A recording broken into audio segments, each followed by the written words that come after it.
ye alamisa bina bɛnnen bɛ natarasan kalo 2 février kalo do bio tile 4 ye ka bɛn 2021 san ma farafingalo min n'i y'a sɔrɔ bɛ wele ko laseri laban an balana ka fɔ fɔcogo la arajɔbama kɔnɔ bio tile 21 de jate la san kalo 6 do hijira san 1442 san do dugo de bi kɛ ala ka ɲɛ ka dama bakurunba fɔla bi kunnafoniw filɛ ka ladɔn k'a fɔ kunungo sɔgɔmada joona fɛ Mali lakana tigilamaw bena wulikajɔ kɛbaw olu ye wulikajɔ dɔ ta ni ka ɲɛsin an ka lakana tigilamaw ma min bɛ n'i y'a sɔrɔ n'o kɛra douanzan kɛrɛfɛ Boni o ko kɛra cogo jumɛn la kunnafoni ye ɲɛfɔli ko la n'ala ye sini jira na arasibati kanubaw n'i y'a sɔrɔ o y'a ka tɔndenw ye n'olu bɛ wele ko CDR olu y'a yira ka fulu bɛna bɔ ka nbɛda minɛ k'u ka dusumakasa yɛrɛ ka fɔ arasibati n'a nɔ minnu minɛnen bɛ k'u minɛnen bɛ i ka dɔn k'a fɔ politiko bunna kun kan kunnafoni ye ɲɛfɔli ko la kunungo semasi an balada k'a fɔ olu kɔni ta kelen bɛ ka muru saba ɲɔgɔn tɛgɛ kɔnɔ fan dɔ in fɛ olu b'a yira k'a fɔ k'u ka coordinateur Isa Kawujimu k'o tɛ olu t'a lakodɔn o waati kelen kɔnɔna na Isa Kawujimu bɛ wele a n'a ka maaw ni ka jaabi di kunungo ye jaabi di semasi jabala la kunnafonilaw ɲɛkɔrɔ kunnafoni ye ɲɛfɔli ko la ninnu de bɛna ka kunnafonila kunbaba ye bi ka fara kunnafoni wɛrɛw bɛna fara nin kan ka lasɔma balimakɛ n'aw denkɛ fɛ Abdulayi Kulubali ala ka ɲɛ ka dama kunnafoni an b'a daminɛ k'a ladan k'a fɔ an ka jamana kɔnɔ na min ye Mali lakana tigilamaw ye wulikajɔ kɛra kunungo sɔgɔmada joona fɛ an balana k'a fɔ arabadon n'i y'a sɔrɔ u ma kɛ ko nɔgɔ ye ka ɲɛsin an ka jamana lakana tigilamaw ma u dagayɔrɔ min bɛ n'i y'a sɔrɔ bɛ Boni an balana k'a fɔ wulikajɔ kɛbaaw olu de ye wulikajɔ kɛ ka na i ka dɔn k'a fɔ bɛnkɛnɛ wɛlɛ ta ni ka ɲɛsin Mali lakana tigilamaw dagayɔrɔ in ma o kɔni kɛra so ye k'u ni minɛn caman nana n'i y'a sɔrɔ n'u ye minɛn caman ye jama caman fana kana firi an ka lakana tigilama ninnu dagayɔrɔ kan an balana k'a fɔ a kɛra mugu ci ye min bɛ n'i y'a sɔrɔ n'o kunda janyana kosɛbɛ kunnafoni y'a yira k'a fɔ ko nin sen fɛ ko minɛn dɔw tiɲɛna an ka bolo kan kosɛbɛ o kɔfɛ k'u taara ni mobili dɔw ye ka tila an ka mobili minnu bɛ n'i y'a sɔrɔ kɛlɛkɛminɛ girinma minnu bɛ sigidalama dɔw ka seereya la n'o bɛ wele ko blende k'e ka dɔn k'o dɔ tiɲɛna sen fɛ k'o kɔfɛ min ye ka dɔn ka fɔ an ka lakana tigilamaw la kunnafoniw na ko maa tan bonyaŋo olu bɛɛ lajɛlen kasarala u ni na ni ka maa 8 k'olu kɛ maa jɔngɛnen ye maa minnu bɛ n'i y'a sɔrɔ olu kɔni bɔnɛna u ni na wulikajɔ kɛra ni k'olu ta ka taa n'u ye Sevare banabaatɔw ka tila ka taa n'olu ye Semene Dolo ale tɔgɔla kɛnɛyaso min bɛ yen an balana k'a fɔ ka taa furakɛli la yen a yirala k'a fɔ ko nin wulikajɔ in sen fɛ an ka kɛlɛkɛcɛw minɛn min bɛ yen n'i y'a sɔrɔ ka minɛn min bɛ yen n'a bɛ wele ko blende a fɔn k'o tun bɛ kɛnɛ kan ka taa se i ka dɔn k'a fɔ blende min n'a wele ko Batiɔn ko ninnu bɛɛ lajɛlen kɔni kun bɔlen bɛ a ko sen fɛ Faransikaw ka kɛlɛkɛcɛw olu ye wulikajɔ kɛ sanakunu ni fɔcogo la n'o ye avion ye k'olu bila wulikajɔ la ko sen fɛ nka kunnafoni caman na e ka dɔn hali bi ko cɛnni kɔni k'o taara ka ɲɛsin maa ninnu yɛrɛ ma nka priorité foyi ma sɔrɔ fɔlɔ a ko bɛɛ lajɛlen kɔnɔna k'a fɔ a wulikajɔ sen fɛ ni maa hakɛ de tora wulikajɔ kɛbaaw la o kɔni kunnafoni olu ma kɛ dangɛnɛmaya fɔlɔ nka o y'a yira k'a fɔ nin tɛna olu kɔni fari fa hali bi olu ka timinanja wulikajɔ la ka se ka jamana in bila basigi minɛ kɔnɔ o hakilila min talen bɛ o baara kɔni u b'o kɛ fo k'o s'a dan na nka maa caman ka fɔ la nin moti mara kelen ninnu kɔnɔ ani waati laban ninnu na jadiwala tigilamaw kɔni kɛlen bɛ ka wulikajɔ kɛ ka se ka dagajugu sigi an ka jamana da la sango moti marabolo kɔnɔ na ka ɲɛsin lakanabaw ma nin waati laban ninnu kɔnɔ na k'a dɔn k'a fɔ nin kɛra tile 3 dama bonyango o y'a sɔrɔ an ka fanga ɲɛma danga ale taara taama na ka taa sɔrɔsilakaw ka taa u timinanja k'a yira k'a fɔ minɛn dɔw bɛna d'u ma ka wulikajɔw kɛ ko kura ka tila ka jala dɔw d'u ma ko n'a ma ɲɛ k'a fɔ u kɛra dama tile damadɔ kɔnɔna dama ka segin na nin kɛ ten u b'a yira k'a fɔ jadiwala tigilama ninnu k'u sigilen tɛ dɛ fɛn o fɛn basigibali u b'a fɛ k'o cogo an ka jamana kɔnɔ kuma kolomaro tɛ dɔ yɛrɛ an ka jamana ka basigi ni lafiya o bɛ sɔrɔ sira o sira fɛ ala ka Mali bila o sira kan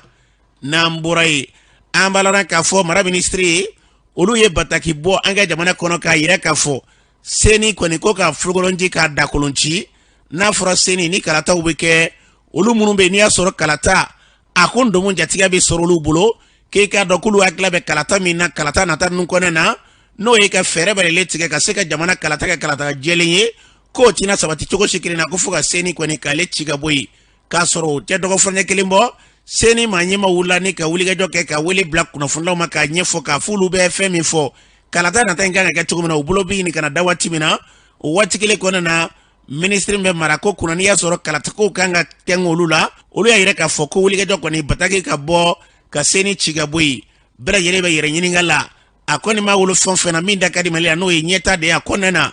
Ala k'a bila o sira kan n'an bɔra yen an balana k'a fɔ minisiriw ka ladara lajɛ min n'i y'a sɔrɔ n'o bɛ kɛ araba a yirala k'a fɔ ko kununko lajɛrew senfɛ kunnafoniw na e ka an ka faso radio soba n'a télévision soba o ɲɛma n'i y'a sɔrɔ o ye Salifu Sanogo ye k'e ka dɔn kununko k'u y'ole ale bɔ a nɔ na ka sanga ni kunnafoniw ye e ka dɔn k'u ye Alassane Nɔ Jɔnmele kunnafoniw na k'i ka dɔn ko ale de kɛra ORTM a ɲɛma kura ye maa caman bɛ yen minnu y'a yira k'a fɔ nin kuma na nin sɛbɛn min bɛ yen n'i y'a sɔrɔ n'a sɛbɛnfura bɔlen bɛ k'a dɔn k'a fɔ ne nin kɔni k'a dɔn k'a fɔ k'o b'a yira k'a fɔ an ka jamana kɔnɔ na bi fanga o fanga bɛ na k'o n'a kɛ ɲɛma bɛ na n'i nana maa min bɛ yen n'i y'a sɔrɔ k'an ka i kɛ ciw k'i fɛ k'i bɛ na n'o ye dɔw ka fɔ la ko ni Salifu jateminɛ k'o nana kɔfɛ i ka dɔn k'a fɔ ORTM kunna k'a ye baara caman kɛ wa ko baara caman bolodalen don an bɛ dugawu de kɛ a mana kɛ fɛn fɛn min da ka di an ka jamana mara la min da ka di an ka jamana taɲɛ n'i y'a sɔrɔ k'an ka sɔrɔ kɔnɔ na sira o sira fɛ Ala ka jamana in bila o minɛ kɔnɔ n'an bɔra yen an b'a lɔn k'a fɔ tunkarankew olu ka ɲɛma bɛ n'i y'a sɔrɔ bɛ tali kɛ Abibu Silala ale ni Mali minisiri ɲɛma ye ɲɔgɔn ye u da sira ma fɛn fɛn fɛɛrɛw ye bi n'olu kan ka tigɛ basigi ni lafiya ka ɲɛsin tunkarankew ma jamana kɔkan na n'u kɔni sɛbɛnfura fɛn fɛn ɲini Mali cogo la ko fɛɛrɛ kɛ ka joona ka se k'o sɛbɛnfura ka se k'o ɲinini k'o bila nɔgɔya bolo kan min ye carte ɲinina ye n'o ye bugunatigɛ sɛbɛn bɛ n'i y'a sɔrɔ kan ka fɛn balalen kɛ bi k'a kow bɛ gɛlɛya danga kɔnɔna na kosɛbɛ fɛɛrɛ ka tigɛ ka se ka na n'a ye nɔgɔya kunda k'e ka dɔn n'o tɛ ko cɛnɛla ka kan bi e ka dɔn tunkarankew kɔni sɛgɛnnen bɛ jamana kɔkan na u faso sɛbɛn nɔfɛ a dɔw bɛ yɔrɔ mun na n'u k'u mago b'o sɛbɛnw na o sɔrɔ de ka dogo ma ka tɛmɛ Mali ta kan ko fɛɛrɛ de ka tigɛ ka se k'o kow kɔni k'o bolo ka pewu Mali minisiri ɲɛma yɛrɛ k'a fɔ ni Ala sɔnna ma u maa fila ka sigi kɔnɔna na ko a bɛna fɛɛrɛ ni hakililaw bala yɛlɛ ta fɛn fɛn basigi ye o bɛ se ka na cogo min na ka ɲɛsin tunkarankew ma u bɛ yɔrɔ yɔrɔ k'olu nakun tɛ dɔ wɛrɛ ye dɛ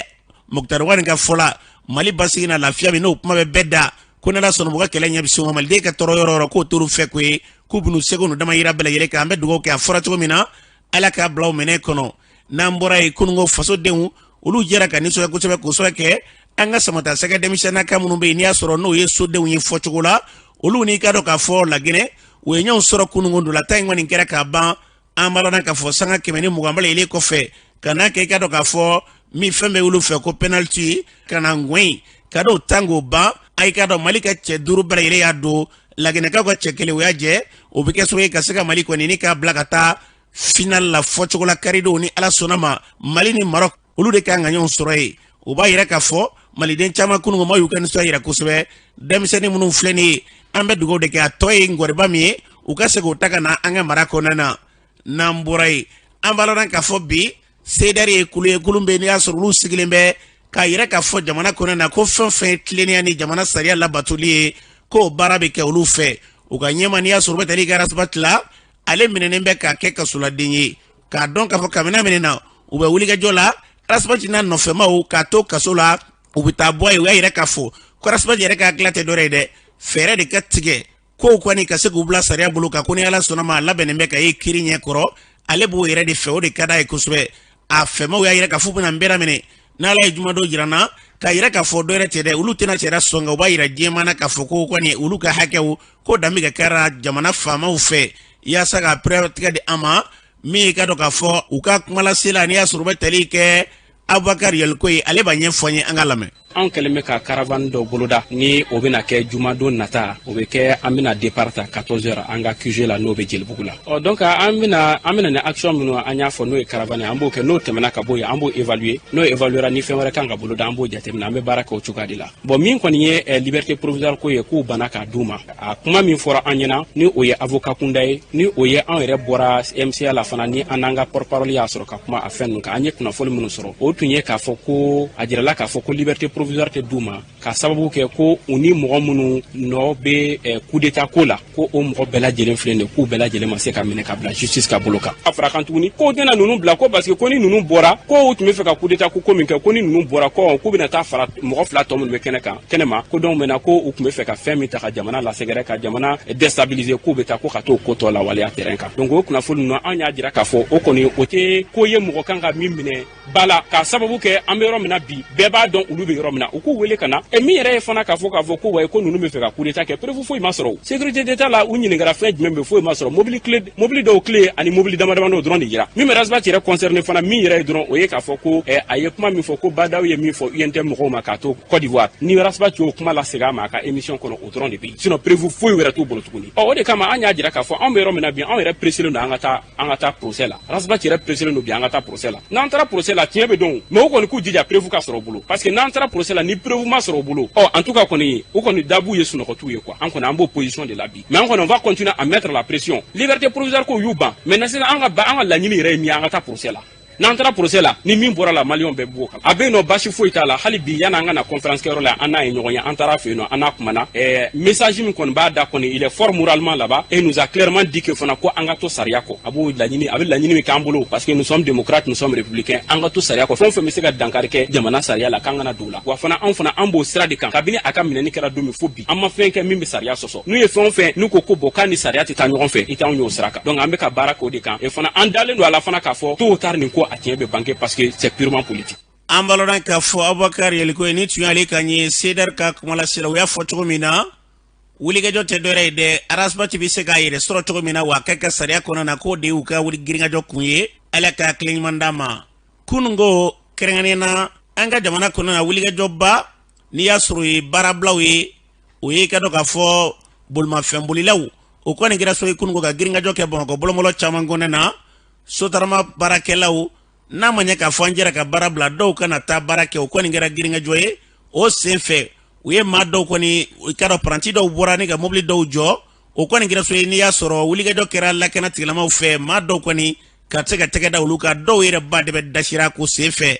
maa caman ka fɔ la e ka dɔn ni baarabilaw fɔra ko min ye ka dɔn k'a fɔ syndicat ye bɛɛ lajɛlen ka jɛ ka sariya labato dɔw ka fɔ la baarabila ka se ka kɛ jamana kɔnɔ k'a fɔ baara ka bila ka sɔrɔ dɔ dayirimɛ sirilen bɛ e ka dɔn a ka tile yɛrɛ dumuni t'a bolo e ka dɔn ninnu ɲɔgɔnnaw la ka tila k'u baara u dayirimɛ ɲini sira k'o jɔ k'o de bɛ kɛ gɛlɛya in kan o n'a tabali kɔnɔna na u ka jɛ k'a bila basigi ni lafiya minɛn kɔnɔ sango bala bɛ se ka ɲɔgɔn faamuya sɔrɔ a kɔnɔna na cogo min na ko n'o kɛra k'a bɛ kɛ kɛcogo ɲuman ye Ala k'o hakili sabati n'an bɔra ye an balaran k'a fɔ an ka min ye ka dɔn k'a fɔ kɛlɛbolo min bɛ n'i y'a sɔrɔ fɔcogo la kɛlɛdege baara min n'o wele ko judo o baaraw an ka jamana kɔnɔna na k'i ka dɔn k'a jɔdaba de bɛ min ye lakana yɛrɛ la ani kɛlɛ fɛɛrɛw la olu ye ka dɔn ka fɔ wulikajɔ kɛ ni ka se ka ɲɔgɔndan dɔw kɛ palais de sport la o sen fɛ min ye ka dɔn ka fɔ colonel Abdoulaye Keita u ye jɔnjɔn dɔw da ko sen fɛ ale b'a ɲɛfɔ an k'a lamɛn. An ye dojow de fara ɲɔgɔn kan muso ni cɛ pour que ka ɲɛnajɛ kɛ palais de sport la wulada in na Bamakɔkaw dɔrɔn an y'o de fɛn kɛ maintenant an ko fɛn in pour que denmisɛnninw u ka keleya ɲɔgɔn na an ye moto fila san musow moins de 70 kilos cɛw moins de 90 kilos olu ka catégorie la moto bilala olu ni ɲɔgɔn cɛ donc muso kelen y'a ta cɛ kelen fana y'a ta bon coupe fana sigira k'a yira dojo min ni vraiment ale ka combattant de jɔnjɔn caman ta bon coupe dira olu fana ma o kɛra Kampala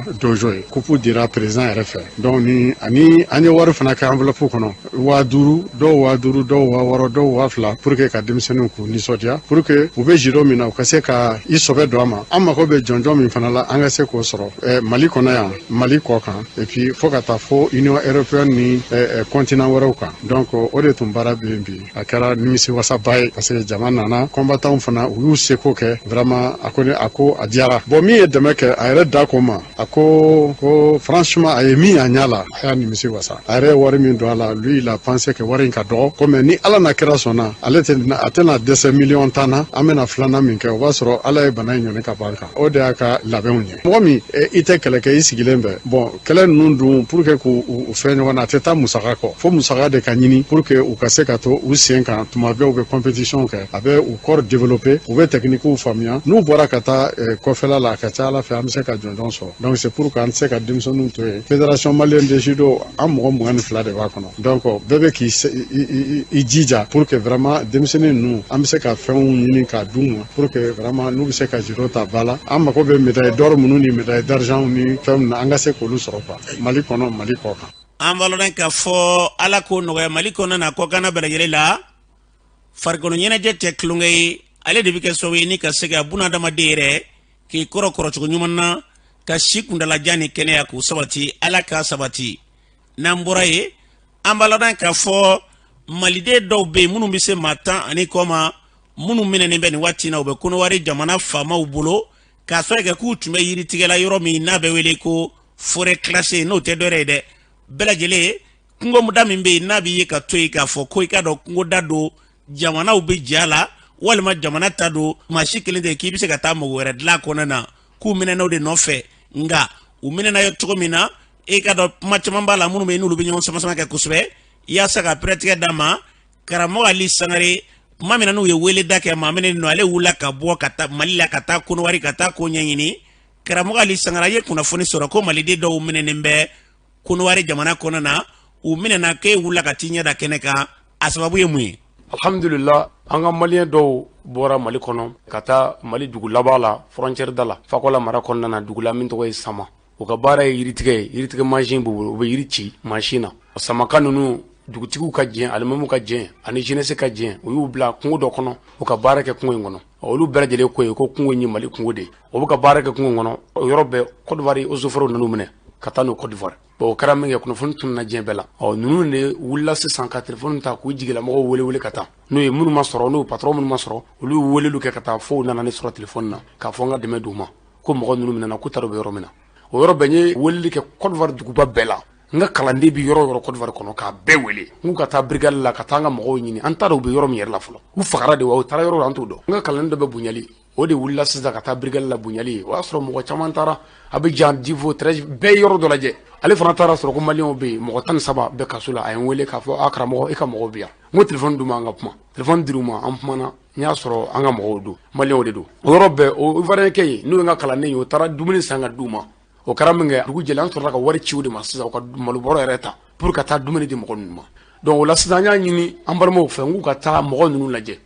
an seko ye min an k'o kɛ pour ka se ka bila an ye misi le maire ci olu ma sɔn ka taa ka mɔgɔ wɛrɛw ci ka taa olu si ma sɔn o tuma ne yɛrɛ de wulila ni n ka délégation ka bɔ Mali la ka taa Côte d'Ivoire donc ka taa se Buɲali ka taa kasobo la n ko n bɛ fɛ ka mɔgɔ ninnu ye faamaw y'a jira k'a fɔ u tɛna se ka ye bi ko fɔ sini n ko baasi t'a la o sini o an nana u k'u ka wari sara k'an k'u ye ko 4000 de bɛ sara pour que an ka se ka don bon kɔnɔ an y'o sara et puis an donna an taara mɔgɔ ninnu sɔrɔ yen an y'u ɲininka n ko lahala jumɛn bɛ aw fɛ yan fɔlɔ o ko ma ko an yɛrɛ de yelen jaru ye ni fɛn bɛɛ ye sabu k'olu ka baara ye yiri baara ye olu tɛ ne sara u tɛ fɛn di ne ma mais n'i y'a olu minɛna ka don kaso la ne nana olu lajɛ o kɛra Ala de kama n sɔrɔla k'u ɲininka n ko lahala ye jumɛn bɛ yan o ko bon k'u minɛna don min u ye tile 7 kɛ giri kɔnɔ tile 7 ko pour que mun ka kɛ maliyɛn dɔ ka se ka na an ka se ka kuma a ɲɛ ka ɲini mɔgɔ ma na min kɛ u fana y'u déféré sisan juge fana ye jugement kɛ olu la yan jugement y'a jira k'a fɔ olu ka don kaso la ko kalo 3 mɔgɔ 3 b'u la k'o si ma se kaso u y'olu bila an donna an y'u lajɛ n ko bon n ko gɛlɛya wɛrɛ jumɛn b'a kan yan bon ko vraiment ko dumuni kɔni n tɛ ka sɔrɔ ka dun comme il faut parce que ne ka mɔgɔ bɛ taa dumuni d'u ma siɲɛ kelen o tuma kaso dumuni tɔ ninnu de bɛ ka tila u ni ɲɔgɔn cɛ maɲumako la bon n ko bon dakurujɛ 2 min bɛ yen dɔrɔn a k'a dɔn aw ma mɔgɔ faga an ma mɔgɔ janfa an ma bingali kɛ a tɛ rebelle ye dɔrɔn aw de ye dahirimɛ ɲininaw ye a faso kɔnɔ Mali an nana a ka Mali dugu dɔ la o dugu de y'a bila kungo la baara la bon hali n'a sɔrɔla ni kungo in man ka labaara dugu m'o fɔ aw ye aw t'o dɔn aw tɛ dɔwɛrɛ ye baarakɛla gansan kɔ o tuma n ko aw wasalen bi yan aw kɔni bɛ tɔɔrɔ kɔnɔ mais n k'an b'an se bɛɛ kɛ a ka se ka bila an fana ni faamaw ɲɔgɔn ye faamaw y'a jira an na k'u tun bɛ yɔrɔ min na ko forêt classée don ko mɔgɔ man ka baara k'a kɔnɔ n ko bon anw ma na frontière ko man ka na k'a fɔ nin ye Mali ye nin ye Côte d'Ivoire o t'anw ka baara ye anw ka mission ye min ye an ka malidenw de minɛna aw fɛ anw n'an mɛn de u bɛ se ka bila cogo di o tuma an kɔni b'o ko la u y'a jira vraiment o kɔni jugera kalo 3 dir'u ma wa musaka min fana kan ka sara a nana bila 15 la ko k'o de sara ko yiri kelen o yiri kelen ko 700 o kun y'o de fɔ ko yiri min tigɛra k'o ka ca ni yiri 700 ye u y'o fɔ mais k'a sɔrɔ yiri min yɛrɛ tigɛra o feerela anw ɲɛna Côte d'Ivoire le 31 décembre 2020 yiri bɛɛ lajɛlen tɛ yiri 50 wala yiri 60 kan o feerela anw yɛrɛ ɲɛna Côte d'Ivoire ye donc o tuma maliyɛn ninnu bɛ kaso la bi an bɛ dɛmɛ ɲini maliden bɛɛ fɛ ka dɛmɛ ɲini Mali faama bɛɛ fɛ an bɛ se ka fɛn o fɛn kɛ pour que an baden ninnu ka se ka bɔ kaso la an k'o kɛ donc o tuma situation réelle min bɛ yen o y'o ye mais maliyɛnw yɛrɛ bɛ ka min fɔ k'u minɛna Mali dugukolo kan mais ivoiriyɛnw ye min fɔ k'u minɛna forêt classée kɔnɔ forêt classée dun man ka labaara donc situation min bɛ yen o y'o ye kumakan laban ye min ye k'a ɲini maliyɛnw fɛ Mali dugu minnu bɛ frontière da la an k'an janto an yɛrɛ la an yɛrɛ b'a dɔn k'a fɔ yɔrɔ minnu bɛ yen k'olu man ka baara ni mɔgɔ nana an ka yɔrɔ la an kana yɔrɔ si yira a la yɔrɔ min tɛ se ka labaara ka taa mɔgɔw turu toujours an k'an janto an ka danbe la Côte d'Ivoire ni Mali bɛɛ ye kelen an man ka ye ɲɔgɔn na fiyewu baasi la ivoiriyɛn maliyɛn fa kelen ba kelen an bɛɛ de ye kelen o tuma u kana sɔn fiyewu ka na conflit dɔ don an ni ɲɔgɔn cɛ koni dɔw la koni minnu yɛrɛ tɛ sɛbɛko wɛrɛ ni dugu mɔgɔw kun y'a fɔ a yɔrɔ in ye forêt classée nin tɛ baara nin de bɛ baara a y'o baara abana mais o menene sisa dugu e munge foi o menene jeunesse e munge foi maire e munge foi commandant e munge foi ne geribu jalani wajuli kala nte famare ne de taru laje ka nyini mane befe mo be se ka demendo pour que ambade nunu ka se ka bla ango demedo uma anyere be kan jano anyere la anga se ka sharia bunya pour que anyere ka se ka bunya ambalona ka fo na anye sharia bunya anyere bi bunya karamoga ali sangare ni tuyare kanyi mamunu be ni ya soro bi ni kasara ni ube ka do ka fo digu konena alaka e ka do bodanyuma ambo nyini masara manife ala kokuye namborai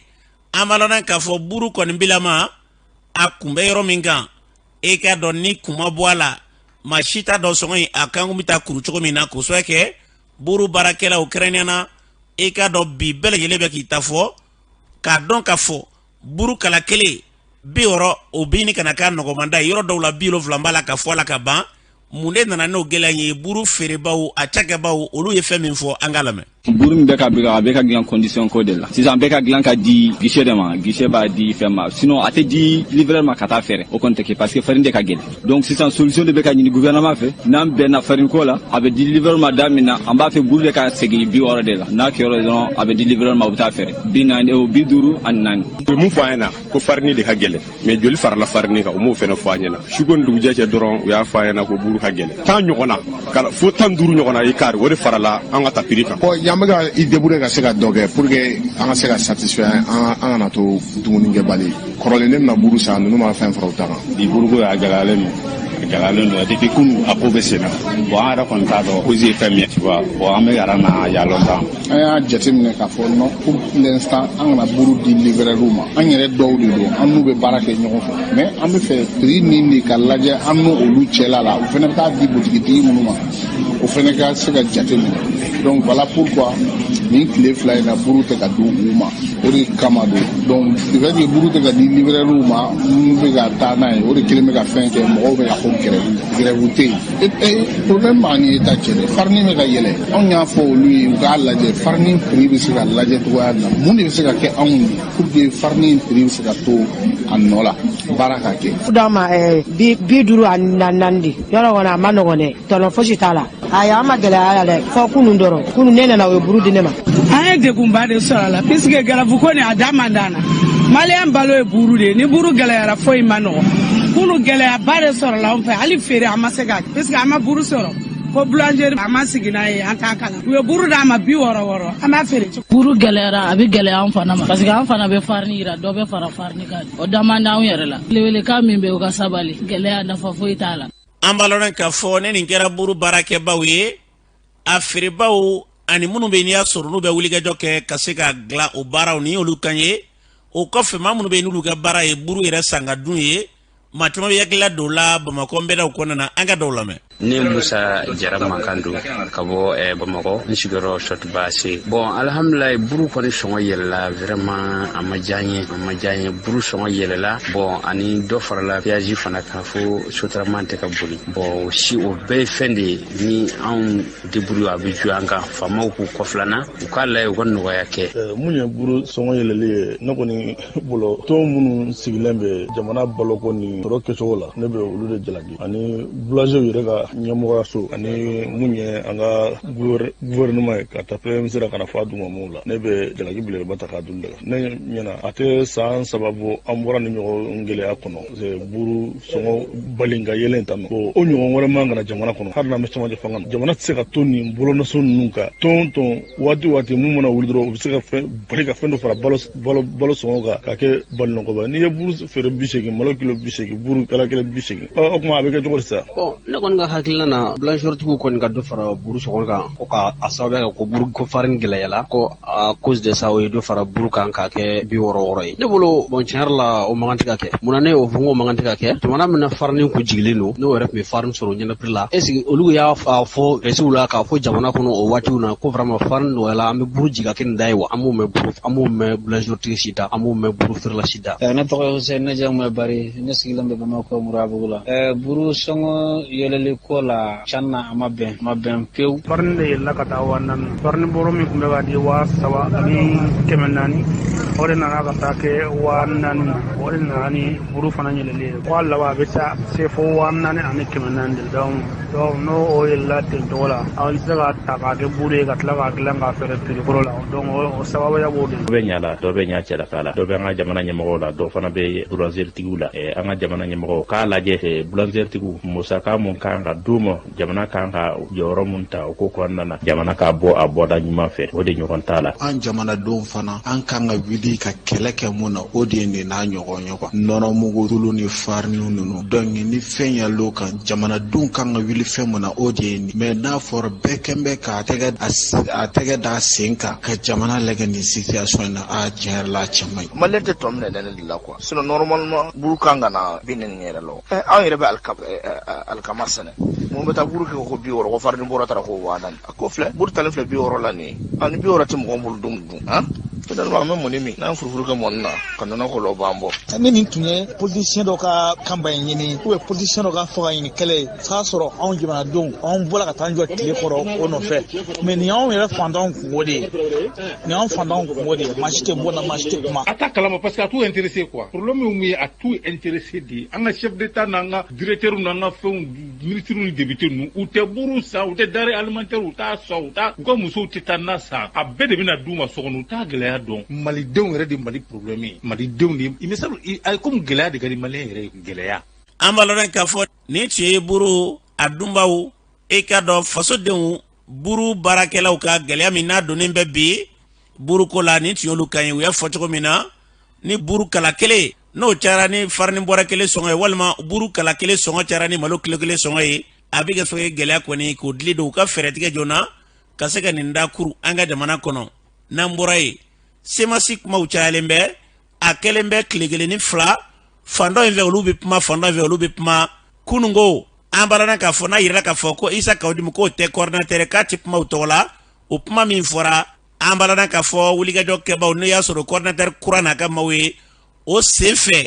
isa kawudimu ye maaw wele kununko ka ɲɛfɔli kɛ semasi jabala la ka tila o kɔfɛ semasi yɛrɛ sigira ni sariya sɛbɛn mun ye k'a di bɛɛ ma kununko o sariya sɛbɛn ye bɛɛ ka k'ale sira ye ale sigira cogo min na ani ninnu ye lajɛ yɛrɛ min kɛ n'i y'a sɔrɔ u b'a yɛrɛ k'a fɔ ko ale tɛ coordinateur ko yɛrɛ kɛra sariya sɔsɔ kan isa kawudimu y'a da don kumaw la an ka lamɛn. semasi sigira ni hakilila min ye an bɛ semasi sigi don min an taara papier bɛɛ yira la min kan ka bɔ a la a y'o bɔ a la min kan ka to a la a y'o to a la o baaraw jamana sariya la semasi bɛ se ka kɛ tɔn ye min yamaruyalen don jamana kɔnɔ a baara minnu kan ka k'o la o ye assemblée constituante o kɛra déclaration min kan ka kɛ o kɛra k'a yira k'a fɔ minnu y'a dirigeant ye o ye mɔgɔ 3 ye o fana kɛra ne yɛrɛ Isa Kawunjim n'o ye coordinateur général ye ani semasi présidente n'o y'a muso ka ɲɛma madame Zeynab Jawara ani docteur Laya Gindo ninnu bolonɔ 3 de bɛ sɛbɛn na baara min ni o ɲinina fɛ k'a fɔ n'a bɛ tɔn sigi tɔn sariya o ka fɔ jamana marabagaw ye o de statut ni règlement intérieur ye o baaraw kɔnɔ an k'an b'o di kunnafonidilaw ma hakilila ni laɲini de don k'a fɔ an ka jamana kɔnɔ anw ka diinɛ nka an ko mɔgɔ min y'an kuntɛ n'a ye o la o ye le chef respecté l'imam Diko o baaraw hukumu kɔnɔ n ko an b'a fɛ ka kunnafoni di min fɔra ko semasi coordinateur général de semasi coordinateur général ye k'a fɔ o tɛ tiɲɛ ye n'o bɛ kɛ tɛmɛsiraw de b'o la sariya ɲɛkɔrɔ an ko n'i y'a statut na règlement intérieur ta k'a lajɛ article 18 n'i y'o ta k'o lajɛ o kuma o b'o jaabi k'a fɔ semasi tɛ se ka sigi kɛ bureau exécutif fo coordinateur général ka yamaruya di ale de fana b'a présider wa jamana yɛrɛ ɲɛkɔrɔ ale de bɛ semasi engagé o de bɛ gafe kɔnɔ jamana sɔnn'o ma bolonɔ bilar'o la donc o baaraw o de bɛ kɛ n'o ye sariya ye parce que ni gɛlɛya donna tɔnko la procédure de bɛ yen n'o procédure ma respecté a bɛ na ni min ye o ye kiiriko ni fangako anw tɛ don o la parce que anw bɛ maa min kɔ n'an bɛ baara kɛ o bɛ k'anw ma gasi ye o bɛ k'anw ma lebu ye k'a fɔ ko coordinateur ni maaw bɛ ɲɔgɔn na tribunal la semasi ko la non an t'o kɛ an tɛ don o da fɛ ni ala sɔnna sariya b'a da coordinateur général kelen pe de k'a fɔ ni maa min n'a bɛ semasi la réunion 4 bureau exécutif la bana t'a la tagama tɛ a ma darula fɔ a tɛ mutation na ka réunion bila tɛ foyi t'a la coordinateur mana danganiya sɔrɔ o la yamaruya bɛ coordinateur bolo k'a falen nka maa dɔw bɛ yen u ye san kelen kɛ u tɛ na mɛ ne ma sɔn ka teliya ka na fɔ ko coordinateur a y'o ta ka bɛɛ gɛn ka na ni mɔgɔ kura ma sɔn nka mɔgɔ fila min n'o falenna fɔlɔ la o ye docteur Laya Gido ani Badara Alu Dambele an n'olu de jɛra ka fara ɲɔgɔn kan ka tɔn in sigi nka olu ye san kelen kɛ u tun tɛ na tuma min na n'u nana gafe bɔ n'o tɛmɛna kunnafoni siraw fɛ ne yɛrɛ de sera le chèque respecté d'imam Diko ma u tun tɛ na nka u ye nin sɛbɛnni min kɛ ne kɔni ka faamuya la u kan ka bɔ tɔn kɔnɔ ka d'a kan tɔn ka laɲini bɛ kuma dɔw fɔ nin kuma minnu fɔra u fɛ journaux kɔnɔ o tɛ bonya ye ka ɲɛsin an ka parrain ma n b'a fɛ ka maa wɛrɛw bila u nɔ na imam y'a ka yamaruya di nana fɔ bureau exécutif ye pour vous dire que ko minnu n'an b'a kɛ hadamadenw ko don nka ni ala sɔnna an tɛ bɔ hukumu kɔnɔ an ye bureau informé an y'a bila ka taa Badara y'a signé k'a jɛnna n'a ye nka Laya ma signé o baaraw an y'o tiɲɛ ta maa min na o ye imam Diko ye a y'a sen don jamana ko la ka ɲini ka jamanadenw kala donc a man kan anw k'a fɔ k'an bɛ tɔn sigi k'ale ka hakilila lafasa k'anw bɛna ɲɔgɔn sama sama ko ka taa n'o ye tribunaliw la ou bien ICE ko ne kɔni t'o kɛ ne ko ne ka position ye min ni bureau mɔgɔw sigira ka kuma ko ni imam ka laɲini don ne ka n jɔyɔrɔ bila ne b'a bila parce que ne de y'a fɔ ko ka CEMACI sigi pour que k'a ka hakilila de lafasa politique sanfɛ donc ni a bɛ ɲɛ cogo o cogo mais ka taa sariya sɔsɔ non ni y'o kɛ minnu fana dara n'a ka tugun n'u janfa parce que ni bɛɛ ko ko bɛ imam Diko de kɔ an ye diinɛmɔgɔ de an ye danbetigi de danbetigiw diinɛ ko la u tɛ ɲɔgɔn lebu u tɛ ɲɔgɔn lajaba an ka gafe fana b'a la ka fɔ anw ka wulikajɔ bɛ kɛ jamana ka to a ka jamanaya la o tuma mɔgɔ tɛ se k'o fɔ ka tila ka dan sago i yɛrɛ ka sariya min bɛ i yamaruya jamana kɔnɔ ni sariya ko don an bɛ se k'a fɔ ni papiye min filɛ jamana de y'an bila a kunna kuma fo san 5 an bɛ yan mais jamana yɛrɛ kɔfɛ danaya ko de don ni danaya ko don kuma an bɛ to danaya minan kɔnɔ ne ni mɔgɔ si tɛna ɲɔgɔn sama sama CEMACI ko la parce que ni mɔgɔw jɛra danaya ko de don nka politiki sariya min ni mɔgɔw degelen don ne tɛ don o da fɛ. an b'a lɔn k'a fɔ nin tun ye Isa Kawojimu kan ye kunungo kunnafonilaw ɲɛkɔrɔ an bɛ dugawu de kɛ min ye turatigiw yɛrɛ dama olu de bɛ ɲɔgɔn fana ni tura ye wa kɔmɔtigiw yɛrɛ dama de bɛ ɲɔgɔn fana ni wuluko ye ala ka hakili ɲuman d'a ma n'an bɔra ye an b'a lɔn k'a fɔ bi an ka jamana kɔnɔ na min ye kalataw ye olu bɛ se ka kɛ jɛlenya kɔnɔ na cogo jumɛn de la fɛɛrɛ jumɛn de kan ka tigɛ o ko la gɛlɛyaw bɛ don an ka kalataw la mun na ADP Maliba o maa ɲɛmaa min bɛ yen n'i y'a sɔrɔ n'o bɛ tali kɛ Abakar Sidiki Fɔnbala ale b'o ɲɛfɔ an ye an k'a lamɛn. N bɛ fɛ k'a f'i ɲɛna hakilina minnu b'an na a bɛ san 30 bɔ kalafili ɲuman ma se ka kɛ jamana in kɔnɔ o kalafiliko jugu ninnu de kɛra ka masakɛ jugu sigi jamana kɔnɔ k'a kɛ fantanw tɛ élection sɔrɔ mɔgɔ min ka di u ye o bɛ sigi sen kan an ko pour que ka dankari o la a ti ɲɛ bilen ni jamana kelen in kɔnɔ an ka administration territoriale ka élection organisée i n'a fɔ Amadu Tumani Ture kisi nɛɛma b'a ye o y'a fɔ cogo min na élection ka organiser olu fɛ o tɛ élection ɲuman kɛcogo ye ka an ka taa an ka 7 milliards don seni fɛnɛ la k'o ka élection la kɔlɔsi dɔrɔn jɔyɔrɔ foyi tɛna k'o la o kɔ wa cour constitutionnelle min fɛnɛ bɛ élection proclamer o bɛ kɛ sababuya ye ale bɛ se ka élection di maa dɔ ma hali ni o n'a man kan an ka DG minnu sigilen bɛ kalafili ko yɛrɛ kalaminɛnw kan olu fɛnɛ k'o fɛnɛ k'a bɛɛ kɛ fɛn kelen ye n'an b'a fɔ ko organe unique de gestion k'a bila mana minɛn kelen kɔnɔ o minɛn kelen n'ale bɛ kɛ i n'a fɔ a dama jɛkulu olu de kan ka élection ko kuma fɔ olu de kan ka élection baara kɛ o jɛkulu in ka baara bɛ kɛ mun ye a bɛ élection jaabiw bɔ a bɛ élection la kɔlɔsi wa a bɛ parti politique fɛnɛ a b'i ɲɛsin olu ka baara ma ani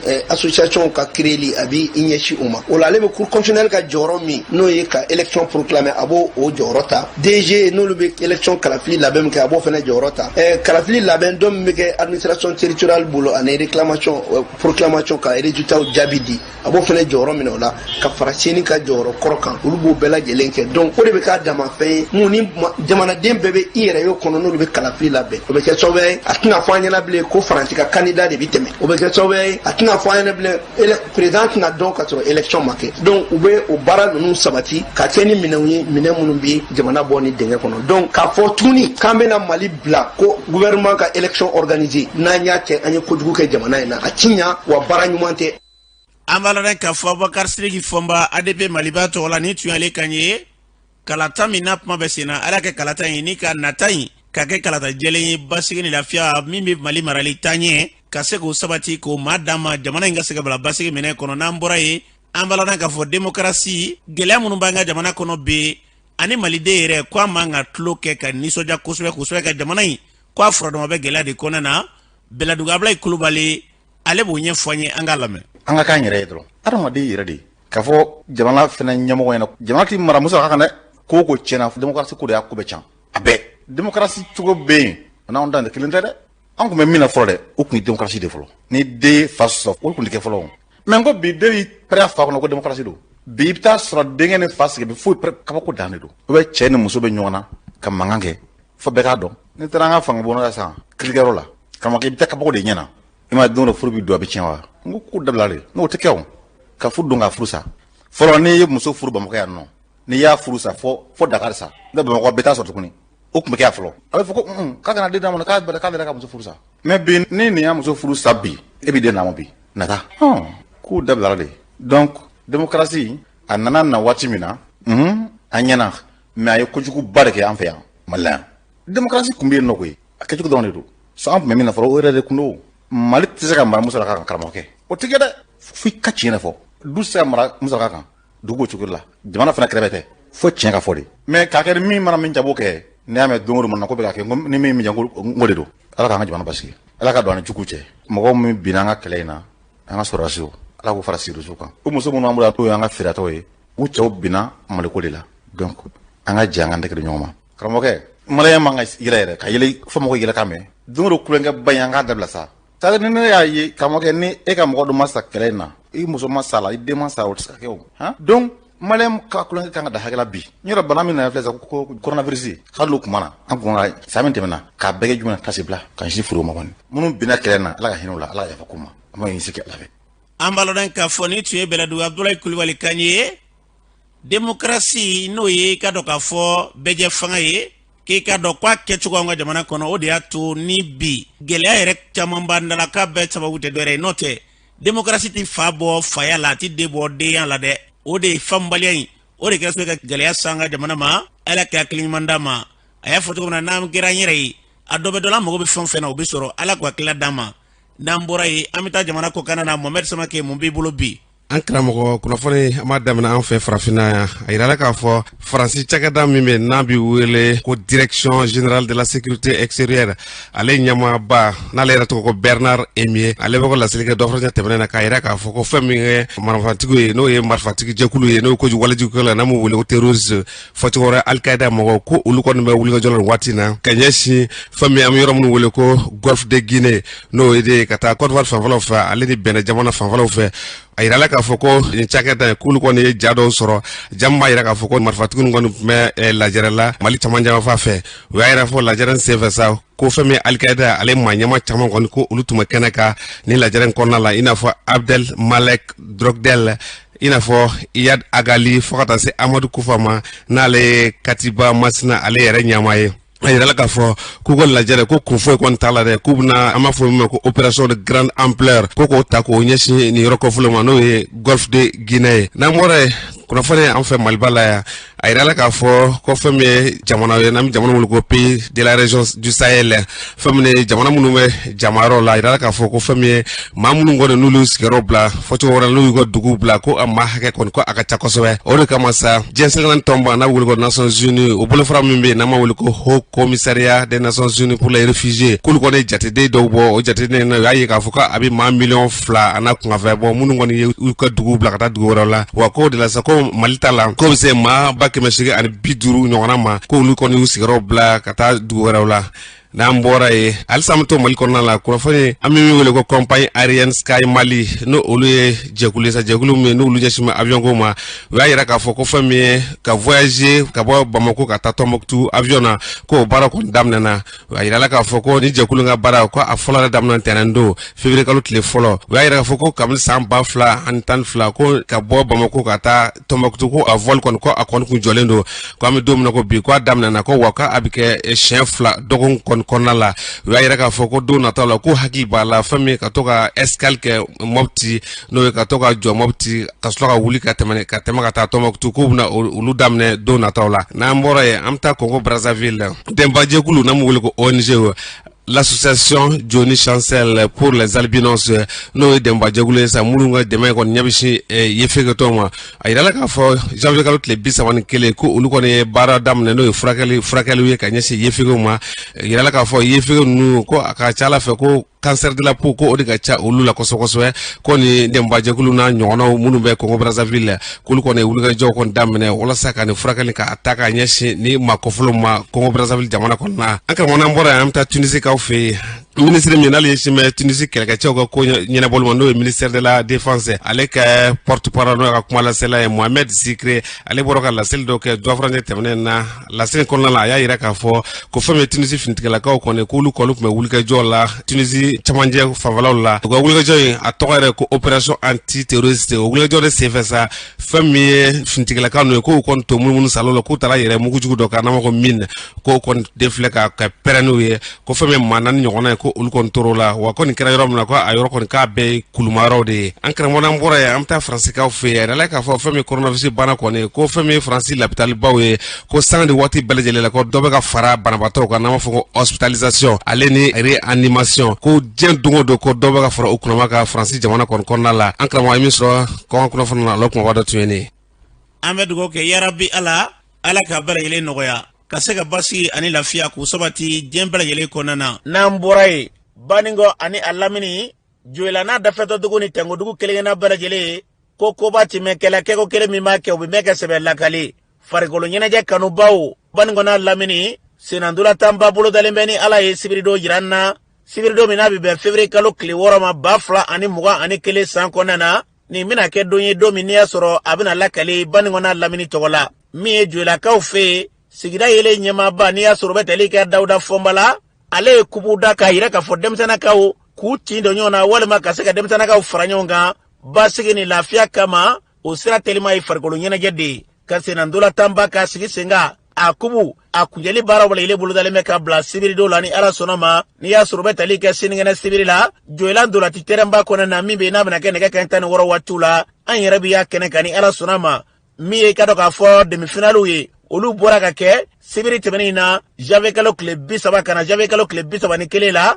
ambaloran ka fo demi finalu kera olu la o damene na chogodi ambaloran ka fo AS Tripano olu ni kado ka fo FC Togola olu timbenyona olu enyon zoro sibiri do AS Tripano olu ye nanike FC Togola la o ba ira ka fo Tripano olu ye kado ka fo ka 7 vra soro kana finali keneka dimashido dem finali ato kele tirano bena jave kalo club bisaba ani kelema ambalana kafo o kera FC Babi olu ni AS Bagarjan FC Babi olu ye flake AS Bagarjan olu ka fu AS Babi olu yu kasi bavura soro kata finali keneka o de bika soye ni ekubu flania soro no ye AS Babi an FC Tribano olu bena nyon soro sibirido ni ala sonoma fevrier kalo kliworo do shiningene klela fana to dune kofe ambara gele be jaga nyon soro joelando la titerembaka wa koi ambara da ka foko denite mi esigida yele nyema baye ni asoro betelike dauda fomba la reka kubu sigilendo senga kubu dauda fomba ka donga foni kubu inkama wele blalembe ma bachama ma krania na wira biya kene ka joelani ala sonama an kanuba bekudo aminyon soro joelando la titerenka ni ala sonama sibirido wa koi abunyana karama kama adeva talemeka ade mamima o esigira yele nyema bai abudu kulubale ale yakubu adeva bale bolo ademba goromene o ye kaitala ka furumuso ye Fatuma ta sango ale ademba ye kababa ko konena nunu bala gele bina ya keneka kaseka kokoro do boulanger Cheikh Larabi olu keleme ka kokoro do tani kanyasi ni ko imbela gele ma otuma jolana lamini dafato duguni tengodu kelengena bala gele kodo ni ala sonama sibirido nega ka tani woro ma bachama welelimbe munu mina boyoro were wala ni kayini keneka otuma mi e kado ka fo sibirido ye nega ka tani woro ni ala sonama jola kaufe baningo ndula titeremba konena ambele gele bina jeni kanyon soroi kasangani kubu imbunya kama maranyema mimbia ni ya soro betelike gouverneur la katase maire la kau mi maranyema we nunu bere gele welelimba keneka katase demsan jakuluma otuma baningo na lamini ni ala sonama sibirido aminyo soro demsena ka utowala ndula titerembaka kubu dauda fomba o keneka ka fawe ndula tay ala ka kunje herani badina adabura tlonga minkaba kasega dugu nyeta kasega marabulo anyeta ko sabati o te sabati demsena unte o ya kumba mi ya rabbi ala ka blo mene konana ambe femi fo ala ka sibirido jirana ambere gele ka jaga nyon soro jula kaw denmisɛnnakaw tɔgɔlandolaci tɛrɛnba o kan jola kɔnɔna na